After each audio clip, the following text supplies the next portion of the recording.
चिक्कू और चिंकी, दो जिगरी दोस्त, गर्मी की छुट्टियों में अपने गांव आए हुए थे। चिक्कू का असली नाम तो चेतन था, लेकिन उसकी शरारतें और छोटा सा चेहरा देखकर सब उसे चिक्कू बुलाते। चिंकी हमेशा हंसती खिलखिलाती रहती थी। दोनों 12 साल के थे और शहर में एक ही स्कूल में पढ़ते थे। लेकिन छुट्टियां आते ही गांव की खुली हवाएं, खेत और पहाड़ उन्हें बुला लेते। उस दिन दोपहर का समय था। सूरज चमक रहा था, लेकिन हल्की सी ठंडी हवा भी चल रही थी। चिक्कू और चिंकी गांव के बाहर वाले मैदान में खेल रहे थे। चिक्कू एक पुराने टायर को लुढ़का रहा था और चिंकी उसे चिढ़ाते हुए भाग रही थी। अचानक चिंकी रुक गई। उसकी आंखें आसमान की तरफ थीं।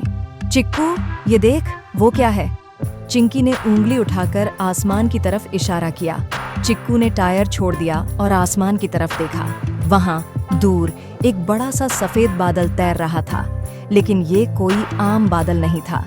इसके बीच में कुछ अजीब सी चीजें दिख रही थीं, जैसे घर, पेड़ और शायद कोई मीनार। सब कुछ बादल के अंदर तैर रहा था। अरे, ये तो बादल में शहर जैसा लग रहा है। चिक्कू ने आंखें फाड़कर कहा, क्या सचमुच घर पेड़ उड़ सकते हैं? पता नहीं, पर ये तो बहुत कूल है। चिंकी ने उत्साह से कहा, चल इसके पीछे भागते हैं, देखते हैं ये कहाँ जाता है। दोनों दोस्त बिना सोचे समझे बादल के पीछे दौड़ पड़े। मैदान से होते हुए वे जंगल की तरफ बढ़े, जहां बादल धीरे धीरे नीचे उतरता दिख रहा था। उनकी सांसें फूल रही थीं, लेकिन उत्साह कम नहीं हुआ। तभी जंगल के किनारे एक पुरानी सी झोपड़ी के पास उन्हें एक बूढ़ा आदमी दिखा। उसकी दाढ़ी लंबी थी और आंखों में एक अजीब सी चमक। कहाँ भागे जा रहे हो बच्चों? बूढ़े ने धीमी लेकिन गहरी आवाज में पूछा। चिक्कू और चिंकी रुक गए। चिंकी ने हाँफते हुए कहा, बाबा, हमने आसमान में एक बादल देखा, उसमें घर और पेड़ तैर रहे थे। ऐसा कैसे हो सकता है? बूढ़े ने मुस्कुराकर अपनी लाठी जमीन पर टेका। वो कोई साधारण बादल नहीं है, वो है बादल में बसा शहर। हर 50 साल में एक बार वो धरती के करीब आता है। मैंने इसे तब देखा था जब मैं तुम्हारी उम्र का था। चिक्कू की आंखें चमक उठीं। सचमुच? आप वहां गए थे? कैसा था वो शहर? बूढ़े ने एक गहरी सांस ली। वो शहर जादुई है। वहां का समय हमारी धरती के समय से अलग चलता है। तुम वहां जाओगे और जब लौटोगे तो यहाँ कोई नहीं जान पाएगा कि तुम गए भी थे। लेकिन सावधान, वो बादल बहुत कम समय के लिए धरती के करीब रहता है। अगर वहां जाना है तो तुम्हें उस पहाड़ पर चढ़ना होगा। उसने पास के ऊंचे पहाड़ की तरफ इशारा किया। जब बादल करीब आए तो उस पर कूद जाना। चिंकी ने चिक्कू की तरफ देखा। चिक्कू, हमें जाना चाहिए ना? ऐसा मौका फिर नहीं मिलेगा। चिक्कू ने थोड़ा सोचा, फिर बोला, हाँ चल, लेकिन बाबा, वहां कोई खतरा तो नहीं? बूढ़े ने रहस्यमयी अंदाज में कहा, खतरा? वो तो तुम्हारी हिम्मत पर निर्भर है, लेकिन याद रखना, वहां सब कुछ वैसा नहीं होता जैसा दिखता है। चिक्कू और चिंकी बिना समय गंवाए तेजी से पहाड़ की तरफ बढ़े। सूरज ढल रहा था और आसमान में वो रहस्यमयी बादल अब और करीब दिख रहा था। उसमें अब घरों की छतें और पेड़ों की शाखाएं साफ नजर आ रही थीं। पहाड़ की चढ़ाई आसान नहीं थी। पत्थर फिसलन भरे थे और कहीं-कहीं घनी झाड़ियां रास्ता रोक रही थीं। करीब आधे घंटे की मेहनत के बाद वे पहाड़ की चोटी पर पहुंचे। वहां से बादल अब इतना करीब था कि वे उसमें तैरते घरों की खिड़कियों तक को देख सकते थे। हवा में एक अजीब सी गूंज थी, जैसे कोई धीमी सी सिसकारी। चिंकी, तैयार है? चिक्कू ने पूछा। उसका दिल जोर जोर से धड़क रहा था। बिल्कुल, चिंकी ने हिम्मत जुटाई। जब बादल और करीब आए तो कूद जाएंगे। 1, 2, 3। बादल अब उनके ठीक ऊपर था। दोनों ने पूरी ताकत से छलांग लगाई। एक पल के लिए उन्हें लगा कि वे हवा में तैर रहे हैं। फिर अचानक उनके पैरों के नीचे कुछ नरम सा लगा। वे बादल के ऊपर गिरे, लेकिन ये कोई साधारण बादल नहीं था। ये मुलायम तो था, लेकिन मजबूत भी, जैसे कोई बड़ा सा गद्दा। हम बादल पर हैं, चिक्कू ने चिल्लाकर कहा। उन्होंने चारों तरफ देखा। उनके सामने एक पूरा शहर था, घर, सड़कें, पेड़ और यहाँ तक कि एक छोटा सा बाजार भी। सब कुछ बादल पर तैर रहा था, लेकिन शहर में एक अजीब सी खामोशी थी। जैसे ही चिक्कू और चिंकी शहर की सड़कों पर कदम रखे, कुछ लोग उनके पास आए। वे सब मुस्कुरा रहे थे, लेकिन उनकी आंखों में एक उदासी थी। एक औरत ने आगे बढ़कर कहा, स्वागत है बच्चों, तुम धरती से आए हो ना? हाँ आंटी, चिंकी ने उत्साह से कहा।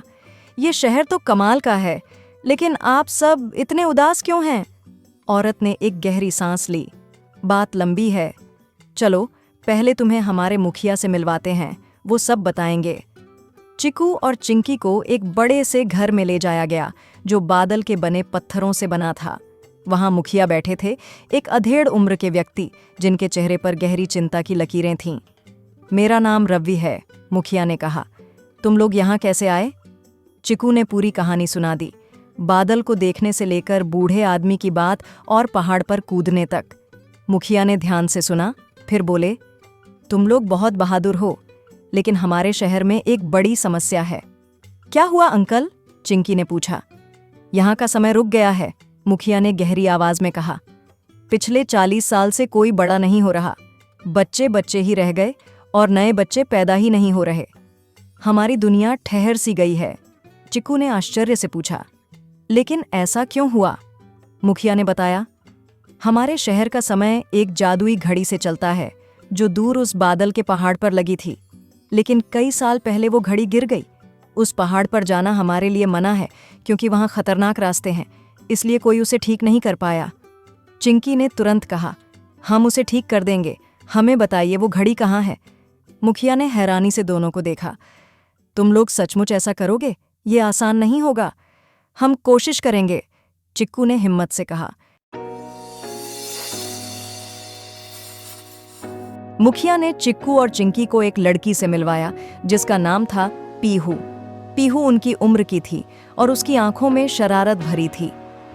मैं तुम्हें रास्ता दिखाऊंगी, पीहू ने कहा, लेकिन तैयार रहना, रास्ता आसान नहीं है। तीनों अगले दिन सुबह निकल पड़े। पीहू ने उन्हें बताया कि बादल का पहाड़ शहर के बाहरी हिस्से में है, जहां बादल गहरे और ठंडे हो जाते हैं। रास्ते में उन्हें कई अजीब चीजें दिखीं, उड़ते हुए पत्थर, चमकते बादल और कभी-कभी अचानक गायब हो जाने वाली सड़कें। चिक्कू का दिल जोर जोर से धड़क रहा था। पीहू, तुझे डर नहीं लगता? चिक्कू ने पूछा। डर? अरे ये तो मजा है, पीहू ने हंसकर कहा, लेकिन उसकी आवाज में थोड़ी घबराहट थी। कई मुश्किलों के बाद तीनों बादल के पहाड़ पर पहुंचे। वहां एक बड़ा सा गड्ढा था और उसके बीच में एक विशाल घड़ी पड़ी थी। घड़ी की सुइयां रुकी हुई थीं और उसका शीशा टूटा हुआ था। हमें इसे वापस उसी जगह लगाना होगा, पीहू ने कहा और एक ऊंचे खंभे की तरफ इशारा किया। तीनों ने मिलकर घड़ी को उठाया। ये आसान नहीं था क्योंकि घड़ी भारी थी और बादल का जमीन फिसलन भरा था। कई बार वे गिरते गिरते बचे। आखिरकार उन्होंने घड़ी को खंभे पर टांग दिया। जैसे ही घड़ी अपनी जगह पर लगी, एक जोरदार आवाज हुई। आसमान में बिजली चमकी और घड़ी की सुइयां चलने लगीं। चारों तरफ बादल चमकने लगे और हवा में एक गर्माहट फैल गई। हमने कर दिखाया, चिक्कू ने चिल्लाकर कहा।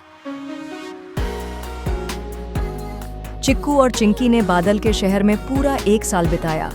मुखिया ने चिक्कू और चिंकी को धन्यवाद दिया। तुमने हमारे शहर को बचा लिया, उन्होंने कहा। 1 साल बाद जब बादल फिर से धरती के करीब आने वाला था, मुखिया ने कहा, अब तुम्हें वापस जाना होगा, लेकिन ये यादें हमेशा तुम्हारे साथ रहेंगी।